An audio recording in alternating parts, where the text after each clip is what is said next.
বলতাম বউকে মানুষ শুধু রাতে ঘুমানোর জন্য ভালোবাসার জন্য বিয়ে করে, বউয়ের কোনো শখ আহ্লাদ কিচ্ছু থাকে না।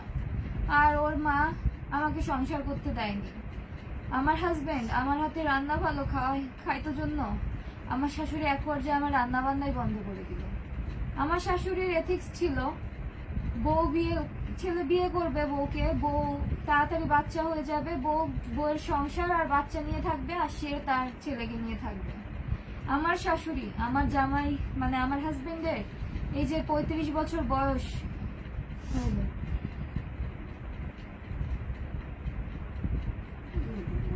35 বছর বয়স হলো, ওকে স্টিল ও যেদিন মারা গেল 7ই মে, ওই দিন সকালেও ওর মা ওকে খাওয়া হইতেছে। এই 2.5 বছরে আমি দেখতেছি ওর মা ওকে শুধু প্যাম্পার করে যাচ্ছে, যে লাইক একটা বাচ্চা ছেলেকে যেভাবে তার মা প্যাম্পার করে ঠিক সেভাবে প্রত্যেকটা ক্ষেত্রে।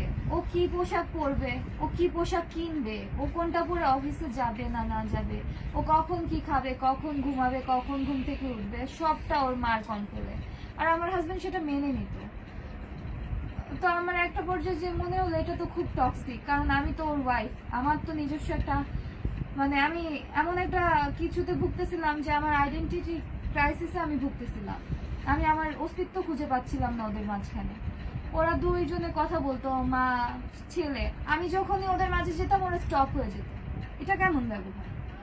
আমি তো ওর ওয়াইফ, ঘরের মধ্যে আমরা মাত্র 3টা মানুষ ছিলাম।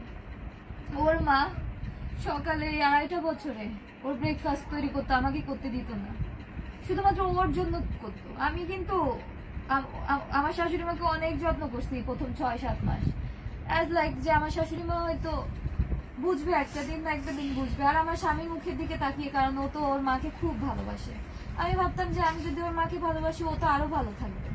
ওই জন্য 6-7 মাস যাবত আমি অনেক করেছি, অনেক।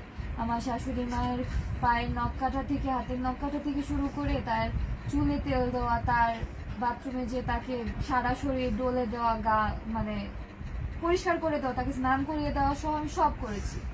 তার কোন কাপড়টা ভাল লাগতেছে না তাকে পরতে, তার কোন কাপড়টা তাকে পরলে ভাল লাগবে সব ঠিক করে দিতাম। আমি বরঞ্চ আমার হাজবেন্ডকে বলতাম যে তোমার মায়ের শাড়ি লাগবে কিনা জিজ্ঞাসা করো, যা লাগবে এনে দাও। মাস্টার বেড, আমরা ঢাকা শহরে শান্তিনগরের শেলটেক রহমান ভিলা 20 তলার 18 তলায় ছিলাম। ওখানে মাস্টার বেডের সাথে অ্যাটাচড ওয়াশরুম, অ্যাটাচড ব্যালকনি ছিল ওই ফ্ল্যাটে। তো আমার হাজবেন্ডের সাথে যেহেতু আমি বাসা দেখছি, তো আমার হাজবেন্ডকে আমি ফার্স্টে বললাম কি, মা যেহেতু গ্রাম থেকে আসতেছে, মাকে এই অ্যাটাচড রুম, এই মাস্টার বেডটা মাকেই দাও, মার একটু পরিবেশটা মানাতে একটু সহজ হবে।